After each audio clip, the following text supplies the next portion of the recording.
Hey Craig, Hey, Simon. so I have a question for you. Do Okay. you remember the first time you learned about the existence of the internet? Oh, the first time yes, actually, I do. God, yeah, I do. Okay, tell me the story. Um, I mean, I think I had like heard the term probably on TV, but I was in my dad's office at the university, and this was like 93, 94, I want to say. And the secretary was showing me a chat room that she was in. I think she was. I don't know if it was Usenet or if Usenet even like supported chat rooms or if that's what it did. I never used Usenet, but it was something like that because it was like this super basic sort of like text display. And so she was like typing things and then hitting enter and then explaining that yeah, it was like 12, like 11, 12, something like that. And then she was explaining that other people were reading that in real time and then they were sending things back. Yeah. And yeah, that was kind of the first time I remember seeing the internet. Yeah, I think for me it was I'm a little bit younger than you, but I learned about it around the same time. I think I was like 9 or 10. I think I'm like 2 or 3 years younger than you. So it would have been like 93, 94. And my family we were preparing to buy a new computer. And this is how far back it was that like buying a new family computer was like an event that you would anticipate like months in advance. I think it was a Compaq Presario, which at the time was like the best-selling computer of all time. And I as remember we, we had a computer growing up called an Adventure 3000. yeah, there was like these pre PC computers, and we had those too. But the Compaq Presario was the first kind of like I think the first one that had like Windows 95 or whatever, like the first like real kind of mainstream computer. And I remember like as we were gearing up to buy it, my mom said that she had just read this article about this thing call I don't know if she knew the name of it, if it was she said the internet, but she explained it to me. She's like, yeah, it's a way for computers to talk to each other, so you can talk to another, you could chat with another computer far away. And she was like, your cousin Brian, he has a computer, so maybe you can both get this thing and then you can chat with each other. Because my cousin Brian lived in Texas, and I remember, I was a little shitty brat, and I was like, oh, he probably has a different computer than us, so it won't even work. Like I didn't even understand the idea of intercompatibility or anything like that. So that's like my earliest memory of like learning about the internet. And then of course, like the early versions of the internet, we didn't really have much use for it. There was that first instance that you got an email address and you sent an email, and maybe you sent a couple emails, but then the novelty wore off very quickly. And then like maybe you would visit a website, you would type in like skateboard.com or go to like the Marvel Comics website and spend 20 minutes downloading their one free comic that they would let you download. So like if I mean for me, like most of the 90s leading into like the late 90s, the internet was mainly a novelty and we didn't really have much use for it. Was that kind of your experience as well? Not at all. Oh, really? No, no. So we got our first home internet connection. It wasn't until actually like 97. Okay. Well, this is that now we're Um, getting into late 90s when it started to yeah, start get more utility because yeah. And that was like ICQ, right? And I just moved to Connecticut for a year because I spent my junior year of high school in Connecticut. And I was like, I was miserably lonely because I was used to going to the school where there was like 300 total kids. I knew everyone, and all of a sudden, this high school I went to for a year had like 1,500 kids. It was in Milford, Connecticut, and so I lived on ICQ for like a year. what were you I doing was on it? just chatting with people, making internet friends. I also got into like PBEM games. Did you ever play that? Play by email. So it was like a turn-based email game, and it was set in Europe in 1938, and everyone was a country. And I remember I was Romania, and you like did war things, but it was all over text. It was like kind of like LARPing, but like where you're like, I am It was like Romania and Risk I or am something. invading somebody, kinda, but there was no pieces. It was all conceptual, right? yeah, and so that was like the first year. I we didn't have internet before that. Well, actually, no, I think we did, but it was like it was real. It was like 14.4 because I mean we lived in this tiny little podunk town. You've been to it. And yeah, it was like 14.4K, and it was just you couldn't really use it. But it was yeah, in like '97 was like the first home internet. But Yeah, that was I mean, around I the do time. remember going into my dad's office in yeah like the mid '90s, like '95, '96, because he was on campus and he had better internet connection, and he would just let me play around in it. And sometimes my friends would actually come with me. I think the first thing I remember the first time I was unsupervised in the internet, it was my buddy Adam. The first thing we did was we looked for porn. And then the second thing we did was find and download the Anarchist Cookbook so we could go home and make like Molotov cocktails and stuff. Yeah. And for me, but like you said, that like when you really started using it a little bit more heavily was like 1997. I think that was the summer of 1997 was when I discovered like AOL chat rooms, and I Yeah, started like AIM was on. Yeah. yeah, and then we got into AIM, AOL Instant Messenger, which was like a free service. And by the time I got to college, like and well, late high school and early college, everybody was addicted to AIM. Like every single one of your friends was on AIM. You were always chatting on AIM.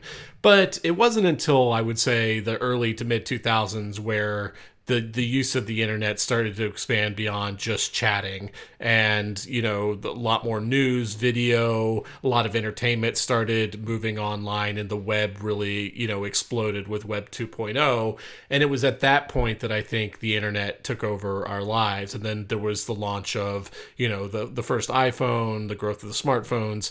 And today I think it's pretty safe to, wouldn't you say, that the web is pretty much, we're probably both on it multiple hours of a day. We're always interacting with I it. mean, it's the only reason we're able to do this. Yeah, it's a But yeah, it's completely changed like every aspect of our lives, like how we live, how we work, how we socialize.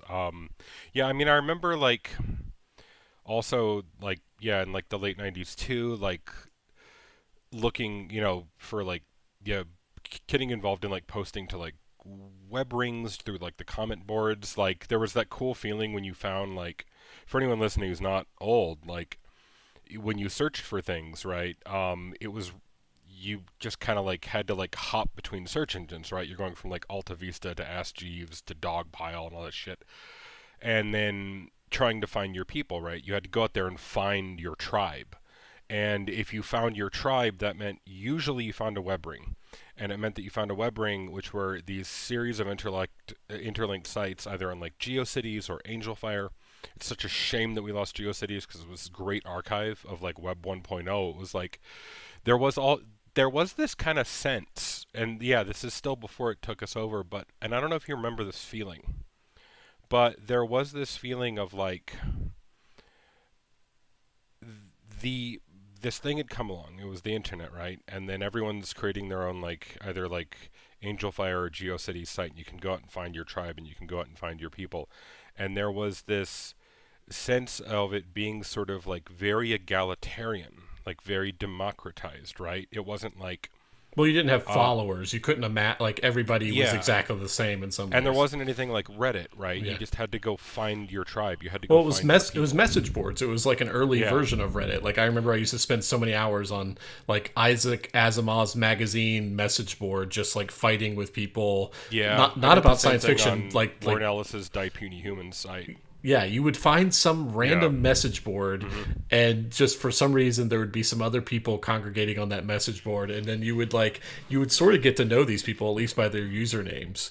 I remember having a conversation with you a while ago, and it was it's a feeling that like people who know, right? But we were talking about, and like we don't have a word for it, but I want a word for it, and it is the word that describes the feeling of sitting on AIM, staring at your crush's username. And just waiting for it to turn green. Well, yes, waiting for it to fucking turn. It's 3 in the morning. It's 3 in the morning. You are not out. You have been at home tending that fucking flame, and you are and you're trying to feed it by looking at MySpace pictures and if you find their blog or their live journal and you're reading into their posts and reading into or their reading into away their message. posts. Do you remember their Yeah, away yeah, messages? yeah. And you would like people would leave these like cryptic away messages, and so you would leave kind of hints or breadcrumbs to your crush, And or you're just vice sitting versa. there like bathed in blue light at 3 a.m. I remember as soon as like I told you that, oh my god, I know that fucking feeling. Like I can feel that feeling, right? But yeah, it wasn't really. I mean, it was really kind of like social media and just sort of the wider bandwidth availability, like the birth of YouTube and just the ability to transmit things like what we're doing right now was, yeah, kind of, I think that impetus, and that was, yeah, like 2004, 2005, 2006, in which there was this sort of massive and permanent shift in everything that we do. Yeah.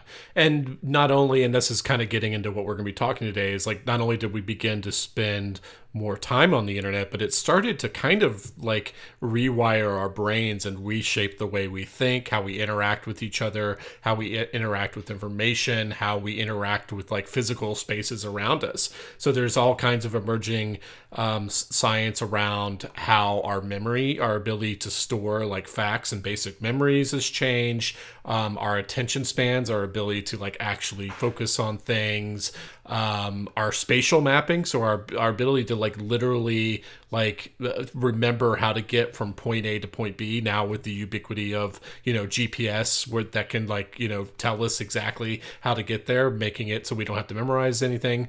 The rise of online dating and the way that social media allows us to have these kind of light touches with friendships, and then finally our how we can create these what are called media bubbles, where we can basically create information silos, where we can reject and or avoid all information we don't want to. That's And not even that anymore, because like the algorithm knows what you would reject anyway, so it just changes what it shows you. Yeah, and so our complete ability to just go down a rabbit hole and never escape, and be exposed to anything that would contradict the reality that we've Do created you ever ourselves. sometimes log into Reddit or like go to Reddit and you're not logged in for whatever reason, and it's a completely different experience? I know what you're talking about. Yeah. Yeah, it's a completely different website, right? Or YouTube or any of these Yeah. things that are like completely out YouTube of especially, because so many fucking dumb YouTube faces. But yeah, it's a completely different kind of entertainment experience. Yeah, so we're going to dive Can into you all point of to these. north right now without looking? Can I point to north right now without looking? Yes. Which way is north where you are? It's that way. Okay. For me, it's that way. Yeah. Some people can't do that. Like I'll be like riding in a car with someone and she'll be like, okay, where are we going down? And I'll be like, I don't know. It's going to be up here, but just head north for now. And they'll be like, where's north? I'm like, wait, we're driving through a city we both live in and you don't know which way is north. I just find that like incredibly weird. Is a lot of DC not on a grid? It is on a grid. That's why it surprised me. But anyway, I before could we see get into driving that, around Boston and just losing your place really easily because it's so like twisty turny. But anyway, yeah. But we're gonna get into all these things. But before we do that, what's the name of this podcast? The name of the podcast is Momentary Experts, and we're doing it a bit differently now. So, did you want to explain that? I mean, it's gonna basically the whole idea now is rather than one of us just doing a bunch of research and lecturing to the other, we're gonna pick like a conversation that's a little bit more conversational in nature, and we're both gonna do research on it, and it'll be a little bit more of a back and forth discussion rather than just one of us lecturing the other, and then the other person just has to react to everything. I think the reasoning behind that, we both agreed, was just that.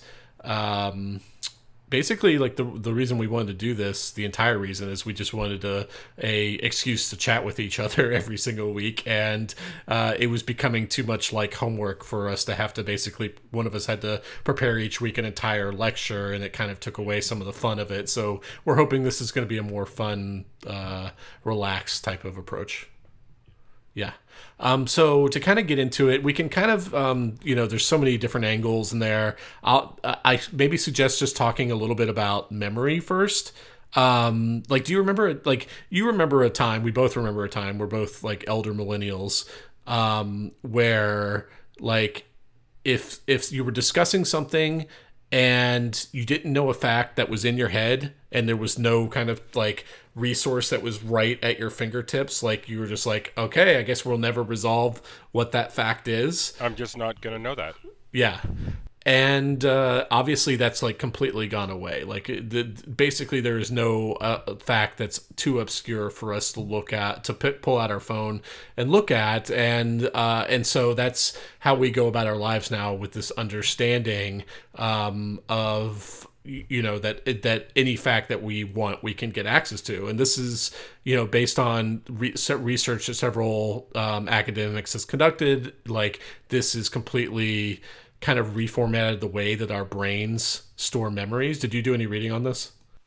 I saw it come up a couple times. I didn't read an article specifically on that, but one that I did read was talking kind of more generally about, and of course this relates to memory too, how it is incorrect.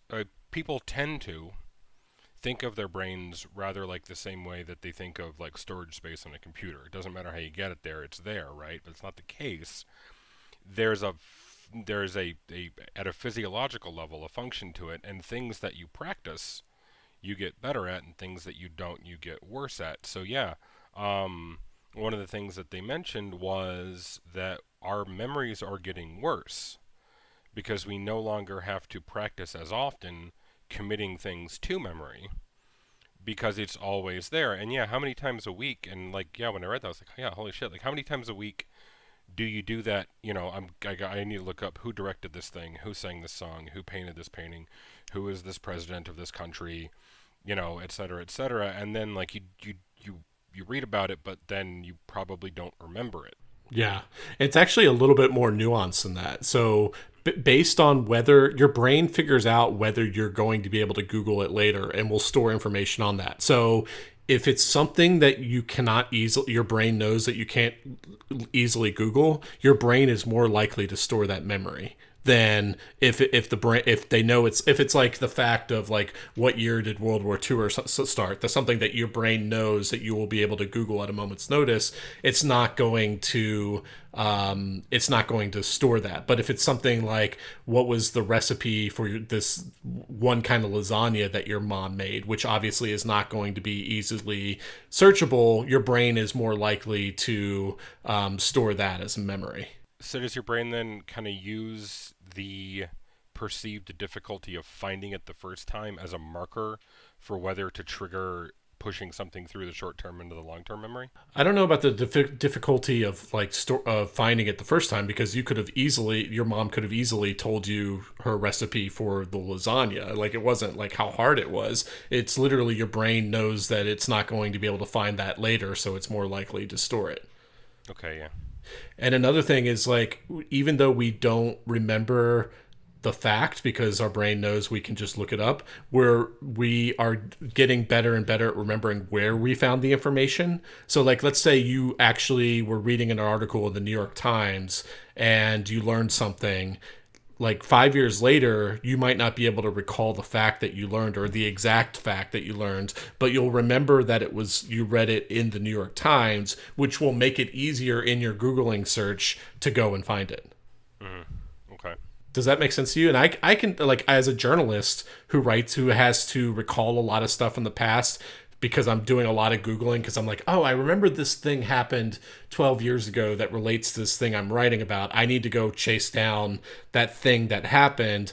I will sometimes remember like where I first saw that piece of information 12 years before. Like, I remember it was like in Gawker or in the New York Times or something like that. Do you feel like do you feel like you can often recall like where you read a fact, even if you don't remember the exact fact itself? Much more easily than I can remember the exact facts. Like, I've probably gone through, and I think I even sent it to you. There was that fantastic New Yorker article about the Cascadia fault line, right? Called like the really big one. I think The big one, yeah. Yeah. I think the reporter won the Pulitzer for science writing for that, right?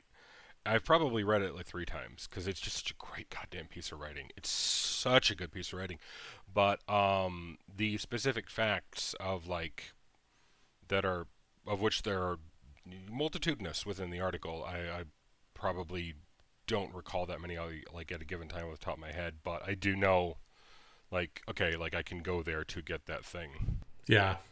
And one way that they figured out that the internet is making it harder to like remember facts is they did this experimented where they had these two groups, and with one group they had like a group of like book encyclopedias, and they said, okay, we're going to ask you a question, you have to go find the answer. And then the other group of people were could just use Google, basically the internet. And so they had them go retrieve the same facts. And obviously the people who had the internet, they were able to retrieve the facts much more quickly, but because they had to do it, they were able to retrieve them so much easier. They were less likely to retain it. So when both groups were quizzed on the facts, the same facts that they both had to get, the ones who had to go physically look them up in the Encyclopedia Britannica were much more likely to be able to recall the facts. Yeah, and that's kind of what I was getting at with kind of yeah. So this like observation of like practicing something as well. It's also if you become accustomed to committing something to memory because you had to go look it up in an encyclopedia and it's 1994 and you don't want to have to go to the encyclopedia and look it up again, right? Like the if you become accustomed to simply the action of committing something to a long-term memory, I think it'll become obviously more second nature to you. But if you're not because you don't need to, then it's not going to be a habit that you get into. And so that's kind of comes along with this like misconception of if we're accessing a bit of data or a date or a name or an event, like it's not like we're saving it to a hard drive. Like it doesn't work like that. Mm-hmm. And another kind of like detrimental effect of internet has to do with our attention span and our ability to multitask. I think like early on when the internet was like really gaining steam, like there was a lot of assumptions that it would actually train us to be better multitaskers because we could jump between tabs. And then now today we can be surfing Twitter on our phone while simultaneously watching a documentary, or you can be doing work on your computer and then getting pings on your phone and stuff like that. So they thought that, oh well, because we're shifting our attention so quickly, that's going to make us better multitaskers. But there is a growing body of research that the more you flip between different screens and tabs and stuff like that, the worse you are actually at multitasking. So what's the reason behind that? It's because the people who flip between the screens more often are much more easily distracted as well by external stimuli. So there's a lack of focus that is happening, as a result. If you're one of those people who cannot like ignore like some kind of a pop-up alert on your phone, or you have like 50 different tabs that you're just constantly going through, that just means you're more easily distractible, and therefore consequently you're much worse at multitasking. Yeah, are you also okay, so like hypothetical situation, you've just laid down. It's nighttime. The lights are out, right? And your phone's plugged in and it's on the table beside you. It's not. Where do you keep your phone? So we're in, as you know, we live in a two-story apartment building, apartment loft. Every time before I go to bed, I set my alarm and I plug my phone on the couch downstairs, and then I head upstairs.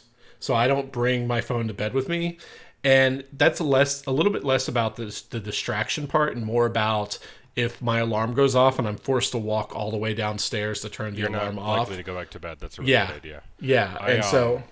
Well, okay. Well, then obviously, yeah, that doesn't apply to you, and that is smart. But yeah, it's like I will, and it's not even like I decide to. Like if I'm in bed and my phone's near me and I'm laid down, my eyes are closed, and I get a buzz because somebody sent me a text, without thinking about it, I will pick it up and look at it. Like I don't make a conscious decision to. It's a reflex. Yeah, and sometimes like I will hear a ping of someone texting me all the way downstairs, and so I have to make the decision then how badly do I actually want to go and read that text. So and sometimes I do get up and go. Okay, so if I really need to get a hold of you at like late at night, then I need to just do that annoying way of texting where it's like 3 or 4 words at a time and send Yeah, like just 10, like ping, 11, ping, 12. ping, ping, Yeah, ping. okay. Yeah, and I I'll will eventually file that just one go. away. I will remember that, Simon. Yeah. Uh, No, but that's a it was actually a bit of research that I came across as well, and actually one that I had read a while ago also, which is that um, the term multitasking is a misnomer because it implies that we can do two things at the same time. Actually, the research is borne out. Multitasking is impossible. We cannot do two things at once. We can't think about two things at once. We can't focus on two things at once. When people say they're really good at multitasking, what they're actually really good at is task switching, right? The ability to move from one thing to another, but you can never do that seamlessly. There is a reset period, there's a loss of concentration, there's a loss of focus, what we also call distraction, right? So the more you're multitasking, yeah, like the more time wasted in that sort of reset. And okay, so you're a writer, right? Um, and I have uh, I have an anecdote for this, but keep on going. Sorry. well, so yeah, and this was a thing that like I had noticed as well, and it's something that uh, in order to regain, changed how I write, right? So if I'm working on a journal article, like I don't write journalism, but if I'm working on a journal article, right, and this is a substantial piece of writing, or if I'm working on poetry or creative writing or whatever, right, I put my phone in the bedroom and I close the door. Because you are, I'm sure, familiar with this feeling. So there was a poet H.D. who described it as the tendrils. And it's when you've been working on a piece of writing for like 2 uninterrupted hours, and then all of the sudden, there's at least in me, there is or even after an hour, there's a noticeable shift in my cognition where my brain seems to finally be entirely aimed at the writing project, and I can think about other parts of the paper that like occur to me as I'm writing it, and I can go back and I can signpost it, and I can think about it finally from like a top down period. But it takes a while to get into that mode, what we just call the zone, like when you're in the writing zone. But if you're multitasking, you're never going to get into it because you'd never spend more than 10 minutes on anything. And 10 minutes is probably optimistic. And there's like a lot of research that like work phone calls, like meetings, like like you think like, oh, I'll be able to jump off, do this meeting, then jump off the meeting and immediately start doing like deep concentrated work. And there's research that shows that it's going to take you at least like 15 minutes to get into the headspace enough to do that work. So that's why for me, I'm the same way. Like writing just takes such a deep level of concentration that if I don't have like a 3 hour block to write, like I don't even bother doing it. So one thing I've gotten really good at it over the years is using this tool called Calendly, where I can block off time in my calendar where, you know, anytime I'm going to do a phone call, I send them a Calendly link where they can go and look at my schedule and book those calls. And like, for me, like my writing day is Wednesday, and that's where I have to have the deepest level of concentration. And I have nobody can book a call with me on Wednesdays because I need that like uninterrupted time to get into that zone of concentration that I need to be in if I'm going to be writing at my best. So you know how like in the mid aughts and into like 2010, all of a sudden every fucking corporate office transitioned to an open office Yeah, space. I It's hated going to it. be open, It and there's drove going me to be crazy. no walls, and we're going to be so much more interactive, and we're going to collaborate more. And then, but it was one of these things that it was like, because it sounded intuitive, nobody thought to test it, nobody thought to look up the research, and it turns out people like privacy. Fucking shocker. And like people hated this idea of the open office. It got to the point. Was it Google or Apple where they built glass walls in their office building, so you couldn't even be alone if you were in a room, right? And people kept walking into walls, so they were putting up post-its to Wow. like alert them to where a wall was, and then they would get these angry letters from admin that they were ruining the theme of the office, right? And thankfully, we're now moving away from it. But I feel like it's kind of the same thing in which it is. I I I refuse to use Microsoft Teams. I refuse to use Slack. I don't want to use Oh fucking god. Discord, right? I had a client once that made me be on Slack as part of like the Mm-hmm. client engagement. It was like the worst like 4 months of client work I've ever done because it was just so stressful to like have to Yeah, like be constantly dipping into that to like catch up on whatever they were talking right. about. And I was talking to some coworkers, and like, yeah, I mean, I've worked at the library now here for like 3 years, and I've never so much as opened Teams. Um, I'm assuming people have just given up trying to contact me on there because I don't bother to open it. And they were like, but and I was like, yeah, I don't use Slack, I don't use Teams, I don't use Discord. And they're like, but it lets you be in contact with all of your coworkers at all times. And I was like, exactly. That's what I don't fucking want. And like I might as well have just said, yeah, I love shoving live lobsters up my butt. Like the reaction to them, because it is so, they take it as a given that the more in contact you are with more people at the same time, it just must be better, because more is better than less and better is gooder. And so more communication with literally every motherfucker you work with is somehow better automatically because reasons, right? But I don't want that. Like, if you want to talk to me, you can find me in my office. I'm not hard to find. I am physically not hard to find. You can call me or you can shoot me an email. We can have a meeting. We can have a Zoom meeting. That's fine. But then I want to be able to like work. Yeah. I want to be able to work without interruption. But yeah, it's. I think it goes along with this idea that uh, this sort of delusion that people have that they're good at multitasking when actually what they are practiced at is task switching, and they're not nearly as good at it as they think they are. Yeah, and there are some like tasks that I think are fine with the having phone calls interrupt and stuff like that. For me, it's like when I'm editing my podcast, that's like a very kind of low concentration type thing that I can do it. I can have like phone calls scheduled all through the days and just squeeze it in between phone calls because it doesn't require that higher level of concentration that writing is. And I'm guessing that like a lot of jobs have that kind of work where you don't need as deep of levels concentration as when you're writing and stuff Or like it's a that. different kind of concentration, I guess. Like, okay, so like Carmen, if she's working on like an art commission, right, and she's shading or she's doing line work, she's usually listening to a podcast. Yeah, because that's more I busy work.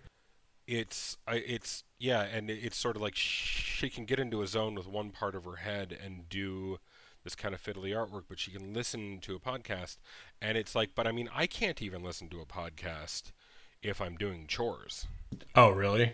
No, Yeah. no. The only time in my life I have ever like been able to listen to a podcast while doing something else is when I'm driving. If I'm on a road trip, I'll listen to a bunch of episodes of Radiolab, and that'll be great, right? But like if I'm doing chores, I'm either going to pay attention to the chores, and I will realize I don't know what's happening in the podcast, or I'll do a shit job of the chores. Like I literally, there is nothing I can do that requires, probably because I'm not that smart. But there's nothing I can do and listen to a podcast, right? And it doesn't matter. It would have to be like, yeah, it's like there's no more mental input required than like then I can do it, right? But I I know people who never can like do chores and love to listen to podcasts. I can't make my I can, brain yeah, work. I do. I can listen to podcasts and do chores, but I never understood those people who can listen to music with words while doing work or studying or something like that. Oh, I can't It's do like that either. it's like No. how are you not concentrating on the words while Yeah. you're trying to read? Like it just doesn't make Yeah. sense to me. Like That's are why you, I like the lo-fi hip-hop beat study channel yeah, with the cat on the yep. windowsill. That's a great fucking channel. That is a great channel. So because like my wife and I work in the same apartment, and we don't have like walls, so she's on a lot of phone calls and stuff like that. And yeah, the Lo-Fi Girl was my first kind of way to zone that out. But now you know what I do all day? I listen to like 6 hours a day. Rain. There are like all these YouTube channels that are just thunderstorms, and literally for 6 hours a day, I'm just listening to thunderstorms. It's like it's such a great way to just like cancel out all the noise around you. There's some YouTube channels that are like the sounds of a starship, and Yeah, yeah. it There's sounds like tons of you're in stuff like Star that. Trek, and it's Yeah, like it's the sound of like the turbo lift and like a Jeffries tube being opened and the boop beep boop boop. yeah, Yeah, yeah, and that's actually really nice. That's actually super great, right? But like anything kind of ambient like that is awesome. But no, like yeah, I can't listen to like songs like with lyrics in them because I just end up sitting there and it's like I'm listening to a podcast again. Like I'm just paying attention to the lyrics. But we're getting a little off topic. But another way that it's changed the way that our brains are working is literally through like spatial mapping. Because it used to be, and I remember a time that like this is like if you wanted to get to point A to point B, somebody had to give you directions, or you had to look at a map. And when you're looking at a map, you're looking at a macro version of something. It's not egocentric. It's not about where you are.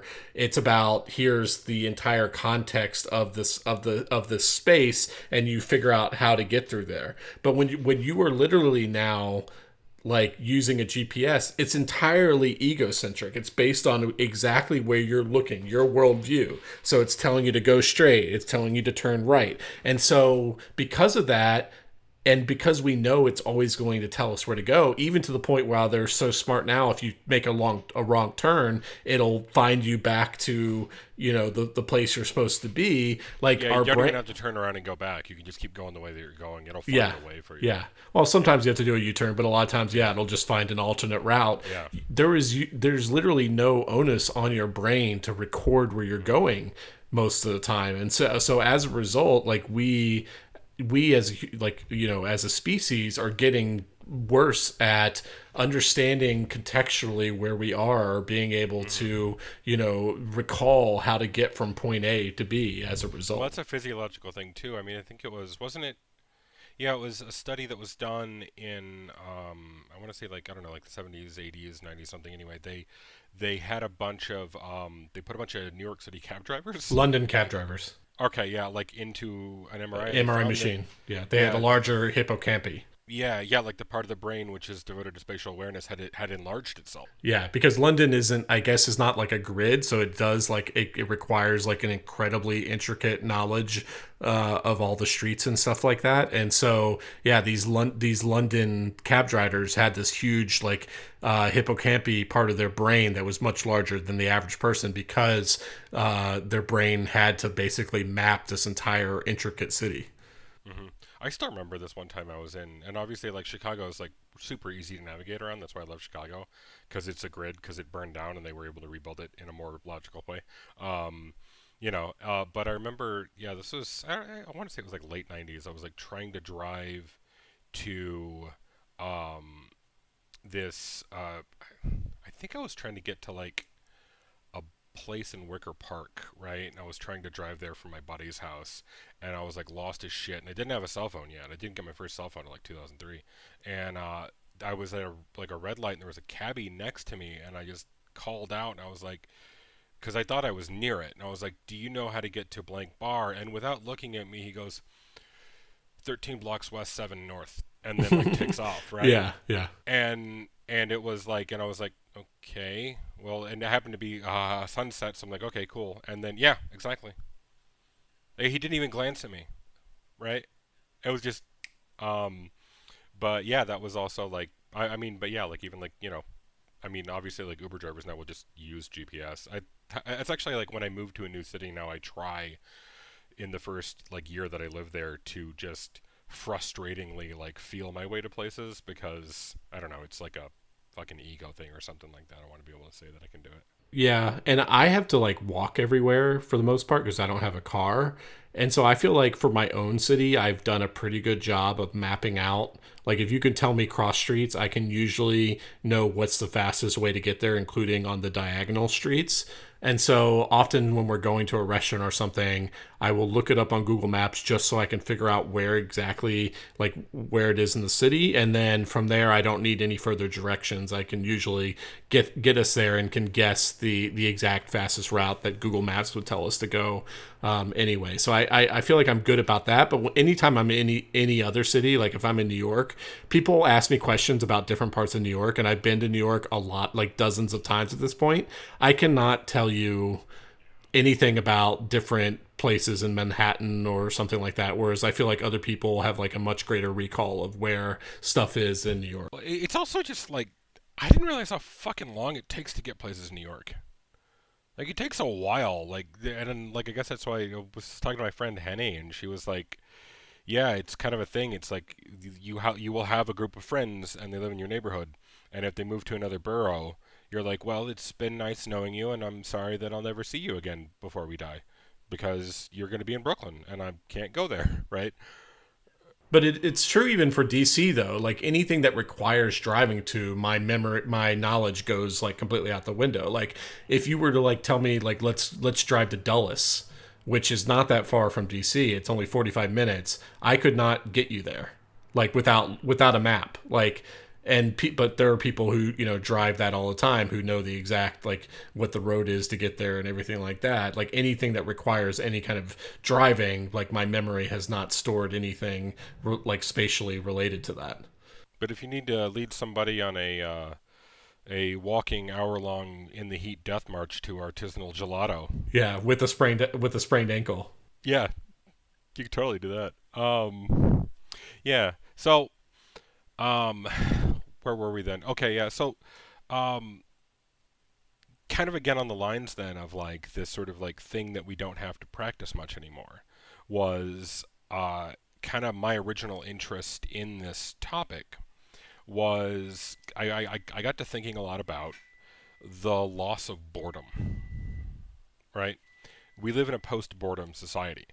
That doesn't mean that we're actually like entertained all the time, but we do have access to something that seems like entertainment at a moment's notice, We right? can look at a And screen that's always constantly we refreshing. can get a dopamine boost. We can get a dopamine bump from a cute cat or a funny GIF, or I can share something with you that I saw on Reddit, or you can share something with me that you saw on Reddit, or we can watch a video, etc., etc., etc. Right? So like it's a way where like the language doesn't really work anymore because we've lost boredom in the sense of literally nothing to do, but we've also lost the positive benefits of boredom, which are when you're bored, what does your brain do? Like, think about like 90s Simon in a waiting room, right? You're either like reading a magazine, and that can be like a way to sort of like break out of your silo, or just picture even like the most extreme cases of boredom, which is when there's literally nothing to do.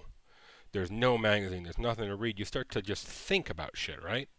And almost invariably, you will find a topic and start to just sort of circle that topic, right? You will think about it a lot. And it turns out that boredom is also a state in which our brains practice what they call deep thinking. So, not deep in the sense of like, whoa, dude, that's deep, but deep in the sense of just ruminating on a topic or a couple of topics in orbit around each other for a long time, right? So that kind of deep thinking about things. We never do that anymore because of the same thing about, task switching or multitasking, or, the average adult will look at 40 different websites a day. I'm surprised Um, it's that few. yeah. I think it's because so many have been, well, yeah, I mean, but if you think about how much of our content just comes through social media now, right? And for the people who still do go to websites, right? Like I spend a lot of time on Reddit, and you can find Simon Owens on Reddit as Simon Owens, insanely. Um, Yeah, I'm the only one on that platform who actually just used my own name. yeah. But like we don't do that anymore, right? And it's also a mode where a lot of creative thought happens, right? Boredom is a place where creativity lives because of this idea of deep thinking, of just obsessing over a topic, and then a lot of sort of creative thought can happen there. But if we're switching every 10 minutes, if we're constantly entertained, then we never have to go into these dull, boredom induced sort of thought spirals about X, Y, or Z thing. We just don't have to. If I'm driving on a road trip, I don't got to be bored.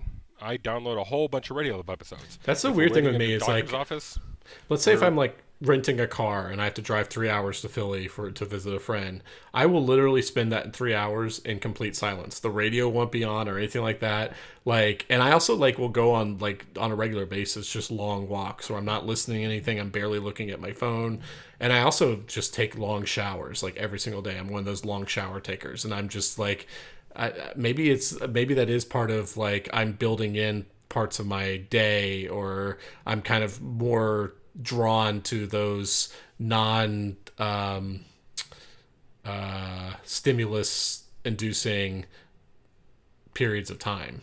Yeah, I mean, yeah, and you will, as a creative and somebody who's been a writer for a long time, and you're a journalist too. So as a journalist, you make your living by innovating new ideas and coming up with new ideas and ways to look at things and stories to do, right? Like, how many hours a day do you think that you spend at least passively thinking about an idea for a new story to write for your newsletter? I mean, Yeah, I mean, it's like it's it's got to be every constantly. day.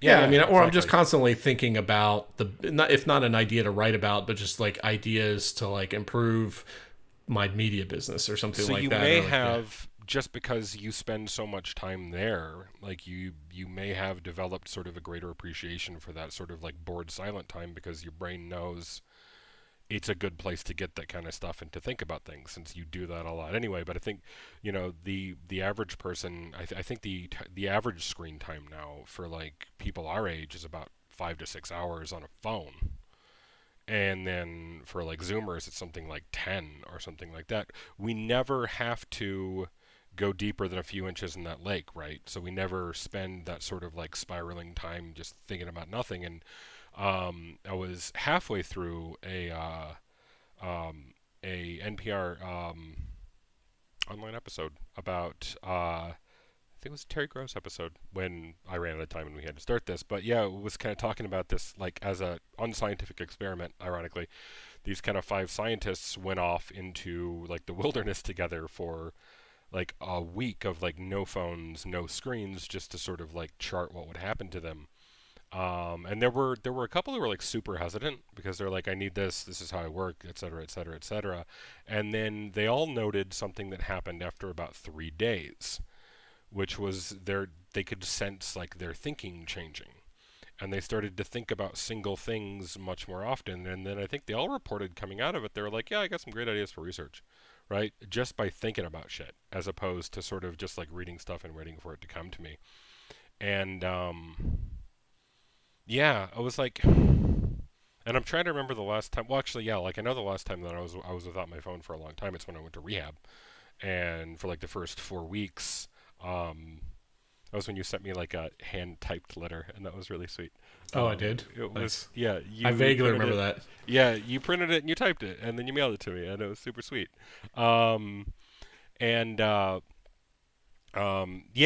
and so we didn't have our phones, right? So yeah, it was just kind of like it was, yeah, after like I guess about a week there, because I was detoxing for like the first week, right? So you just feel like shit.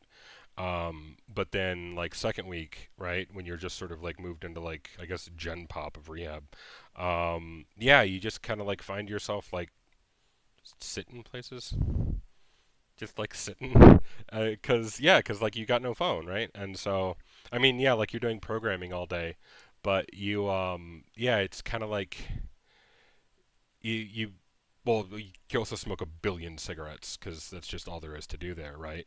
But yeah, like you find yourself just also just getting into like conversations with just random people that like go for a while, right? Because you're just like starved for entertainment, right? And then you'll just end up sort of like, I don't know, if something is funny, then like six people will just beat that horse until it's nothing but like hooves and a stain on the ground, because we're just gonna keep doing it as long as we're just staying the bit. But yeah, but because we never have to like be in a place where we cannot immediately contact people or call people or message people or go on Reddit or see a video or listen to a podcast or etc. We never fall down these thought spirals anymore.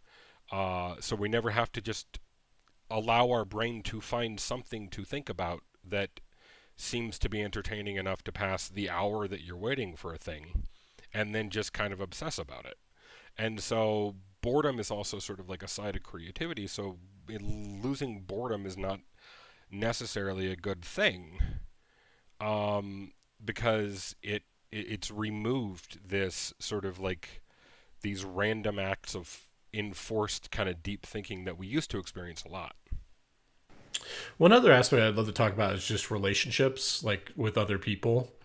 There's this thing called the Dunbar number, which is 150. It's like kind of like the largest a social net, like an actual social network will get for a single person, and it's Before it defined. like splits, right?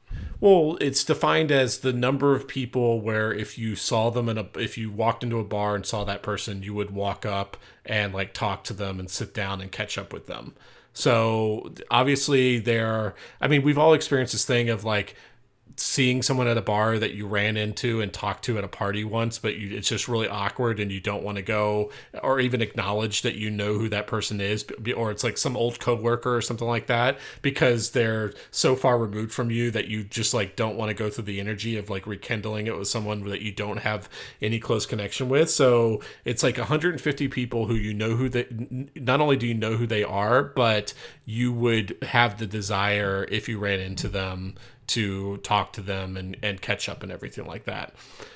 And It's like 150 or something like it's that. 100. It's 150, and it stays really steady. And yeah, throughout history, but then also throughout our lives. So as new people enter into that 150, that's when you start to lose touch with other people who might have been in that 150 but then exit it. And I can They certainly get pushed out. Okay. yeah, and I can certainly think of people in my life that I was like once close to that we just kind of fell out of touch, and then now I have just like no desire or to know what they're up to, or I might not even say hi, go cross the street to say hi to them if I saw them today.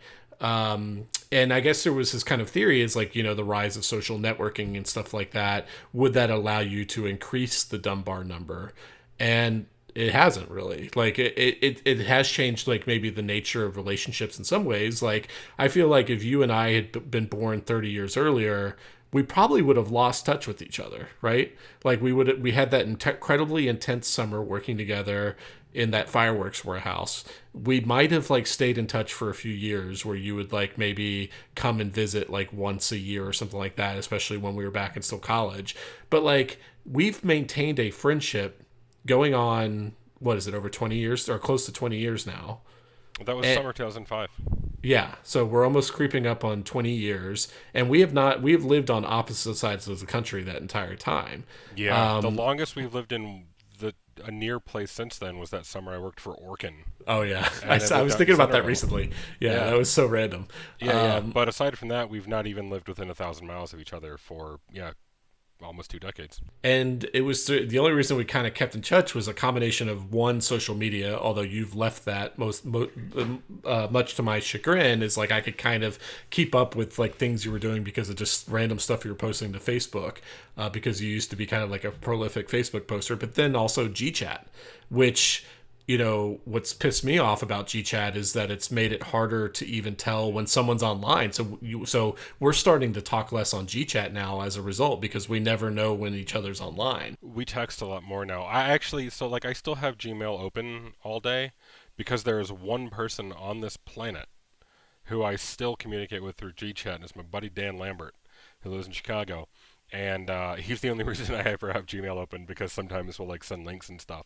But that used to be like one of my God, you're right. That used to be like one of my primary ways of communicating with people was GChat. Yeah, there used to be like 10 different people. I don't know, for some reason like Google just decided that they were no longer going to prioritize GChat, and they were going to stop like surfacing people in it, and then they were going to hide it within the inbox and everything like that. Well, But so that's anyway, the thing it's allowed some people to have these online relationships that prolongs it, but it's also, I mean, there are lots of friends who moved away who I didn't keep up with because they didn't post to social media and there was no good way to keep up with them. So it's not necessarily a guarantee that you're going to keep up with them.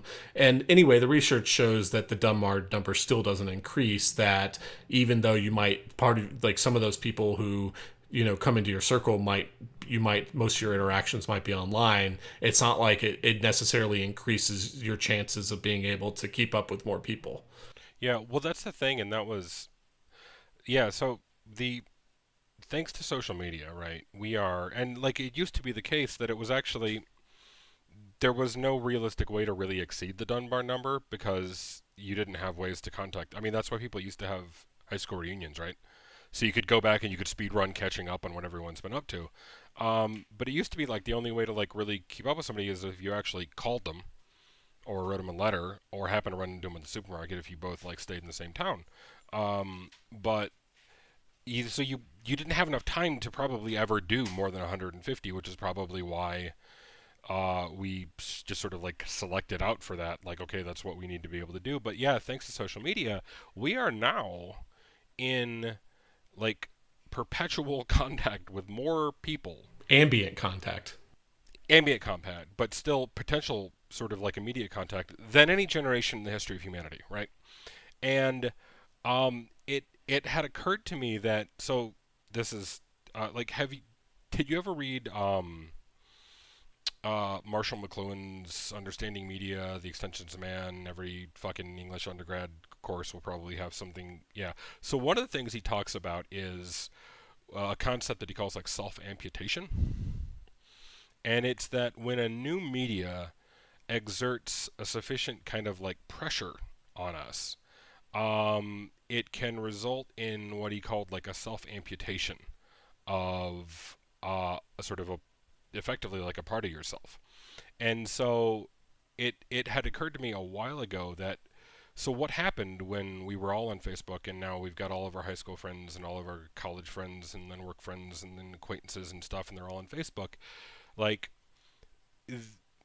when it turns out the reason why social media is so bad for you is because we're empathetic creatures, right? So like have you ever wondered why you're really exhausted after like an 8-hour drive even though you haven't done much, you've just been sitting there? Is it like cognitive fatigue? Yeah, it's because you're actually doing a lot of things. You're making a lot of teeny tiny decisions, hundreds per hour, right? Turn here, speed up, slow down. And you have a reservoir, and every time you make a decision, it goes down. By the end of the drive, you're completely spent, right? It's the same thing with social media. If I'm on Facebook and you've posted that you and Mira went out and you got some great Ethiopian food, I'm gonna have an emotional response to that because you're my friends and I care about both of you. It's a very tiny emotional response, but I can't help but have one. So you magnify that by scrolling through social media with all of these people that you know about and all these people that you have relationships with, and then by the end of the day, you've had 10,000 tiny emotional responses to 10,000 different posts. So that exhausts you. You're emotionally exhausted by social media, but then also from like the self-amputation aspect, I think that's kind of like could be really easily seen in the invention of the status update, right? Well, what is a self-amputation? I don't understand. Well, here we go. So you are now in social media contact in Facebook and picture Facebook like 2010, right? With 1,000 people that you know, right? It is impossible to update that many people and all the things that you do, and it's impossible to keep appraised of all the things that they do in the way that we used to, which is calling people, writing letters, running to them in the store. So we invented the status update. We turned our lives into a news headline. And so we see that, and still, it's impossible to respond to all of those substantively. But we can click a heart. So, like, kid graduated high school, got a promotion, my dog died, heart, frowny face with a tear, right? So we have, so from like a self-amputation perspective, it is the need for like meaningful engagement with people to both keep them appraised of what you're doing and learning what they're doing, but then also the need to substantively respond.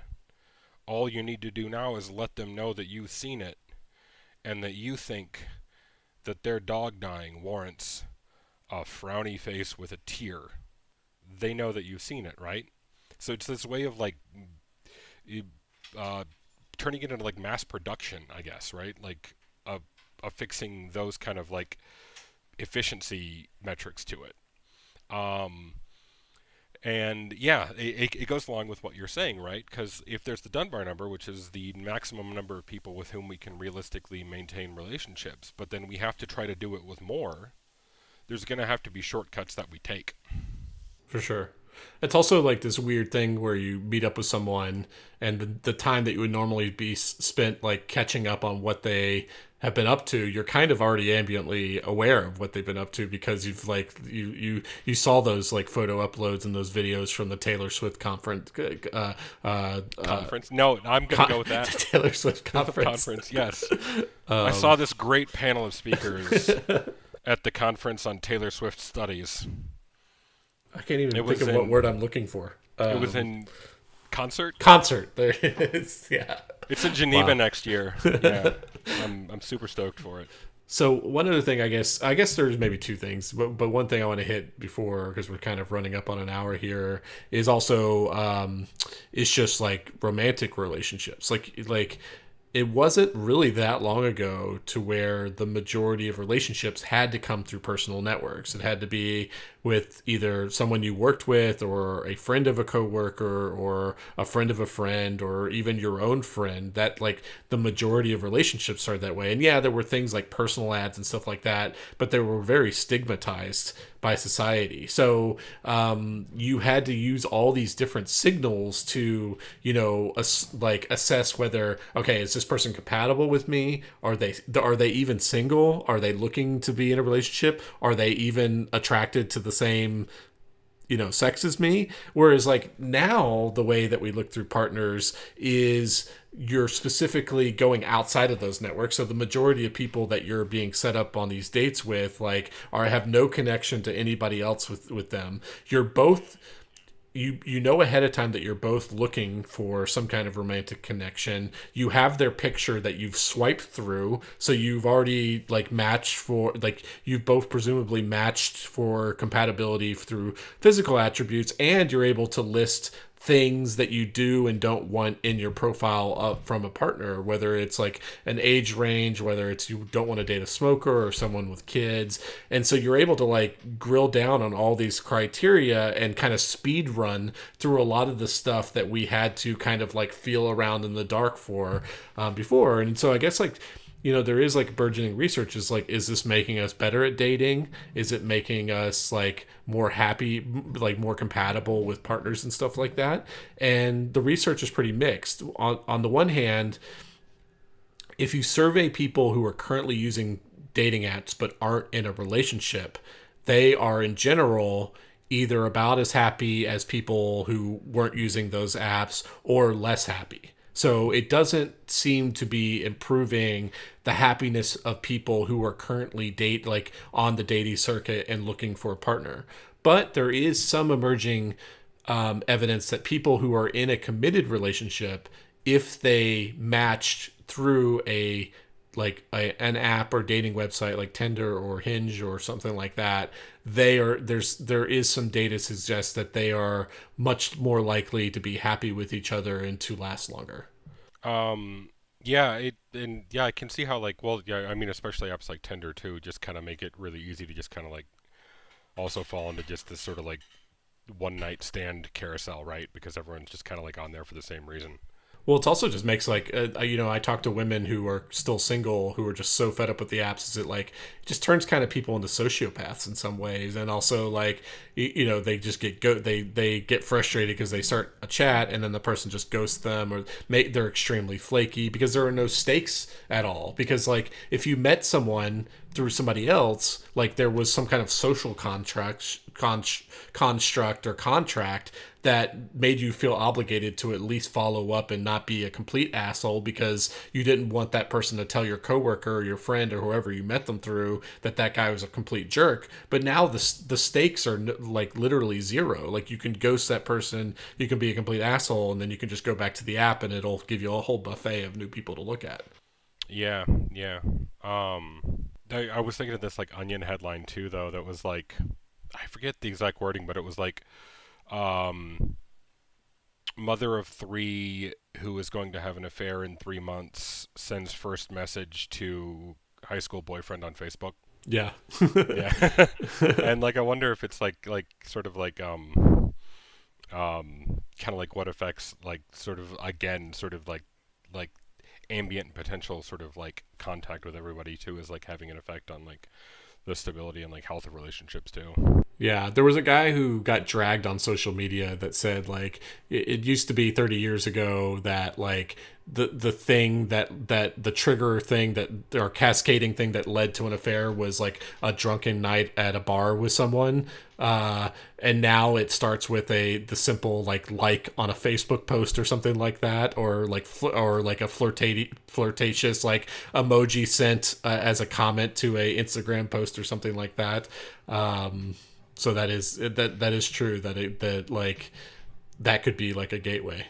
One thing that I wanted to close with for me before we ended was an example of what can come out of boredom. And so I don't know, I think I briefly mentioned this story on the podcast before, but not really in depth. So I'm going to go back to 2005, right? And so the setting, a fireworks distributor in Pennsylvania called TNT Fireworks. And there's a young English major working there named Simon Owens. And one day, a burned out college grad with shoulder length hair and a big bushy beard starts working there too. Who was very skinny. His mom had just died. Yeah, and he was not in a good place, probably. Otherwise, why would he move halfway across the country to make $9 an hour working in a fireworks warehouse? And in this employment, it was pretty much as much work as you could want, so everyone worked 80, 90-hour weeks. So these two young men quickly become friends because a lot of people who work there are just not that interesting to talk to. And so they're very bored. They're very bored. And they talk. So these two young men talk and they talk and they talk and they talk. And they pretty much spend 80 hours a week talking to each other, right? And other times when they're not able to talk to each other, they're just thinking and they're just thinking. And that's when one of the young men, the burned out college graduate, whose mom just died, has an idea for probably the worst short story ever written, which is about astronauts who go to the moon and they find moon Nazis there. And he tells the other young man about the moon Nazis and is relentlessly mocked for this, just dragged over the coals for how dumb this moon Nazi story is. But then that second young man later goes on to a chance meeting with a Hollywood movie producer years later at a conference, and the topic of bad story ideas comes up, and he tells this man about the worst story idea he's ever had, because it's so bad he hasn't forgotten it, about the moon Nazis. And that man later went on to be the producer of Iron Sky. Okay. So, without boredom, we wouldn't have the movie Iron Sky. So here's the part where I reveal that you were the victim of a 15-year prank. Wait, seriously? Yeah, I just made that. I literally Googled IMDb and looked up one of the producers and then told an anecdote of how I was talking to this guy in a bar and told him the story of the moon Nazi. You've told me that story multiple times over the last 15 years. I only remember it telling you once, but I said it very convincingly. It has come up. I don't think this is a 15-year prank, Simon. I think you've just been lying to me for 15 years. I mean, what's the difference between a prank and a lie? A prank doesn't take 15 years for the punchline? No, I think there are people who are like, they never reveal the prank. That it's just funny that they've done the prank. They just revel in the prank.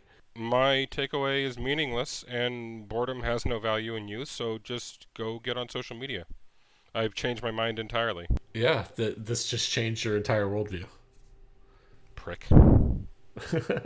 Well, anyway, Craig, that was a lot of fun. I'm gonna go write Moon Nazis now, and I'm gonna I'm gonna sell a bunch of copies of it. It is incredible that we made fun of you so badly for that, and then they ended up making a movie with Moon Nazis. You were unusually harsh, but again, we were very bored, so I think the relentless mocking of me for this kind of offhanded sort of idea about a Moon Nazi short story was also entertainment. Yeah, that was a lot of fun. It wasn't deep thinking, it was deep cruelty, which is apparently also something you can investigate when you're bored. Man, that we could do a whole podcast episode about all the weird characters we met in that warehouse. Oh my god, we could, yeah. All right, man. Well, this was a lot of fun. I kind of like this new format. What do you think? It's a lot easier than it has been. You know, so much of the, I think, sort of like emotional burden of the other format was because we knew that we weren't just presenting to each other. We knew that we were presenting also potentially to podcast listeners. And so, but the nature of this idea that we spend 3 hours intensely researching something and becoming a momentary expert meant that necessarily we weren't going to know a lot about it.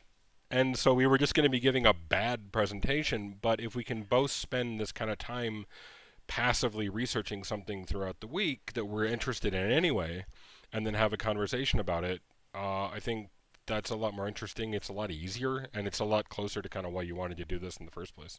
Yeah, and the other problem with what we were doing is like it's not like we could just like do 3 hours of research and then start hitting recording and just like pull a lecture out of our butts. Like we actually had to write an outline, like there had to be like this like structure. You were like preparing slides and everything like that, and it was just like I think that, you know, the last episode we did about the Polynesians, I think we realized afterward that you actually knew more about the subject than I did. So it was kind of absurd that I had just spent an entire hour lecturing you on stuff where I was actually less of an expert than you were. Yeah, and but because of the kind of stilted format of one person being the passive receptacle, it just made it harder. And also, I mean, shit, you've got to talk for an hour straight as opposed to like having a back and forth. So I think this is a lot better. Yeah, awesome. Well, Craig, this is a lot of fun. Hopefully we'll do this again next week, and in the meantime, we'll figure out what we're going to talk about. Yeah, buddy. All right.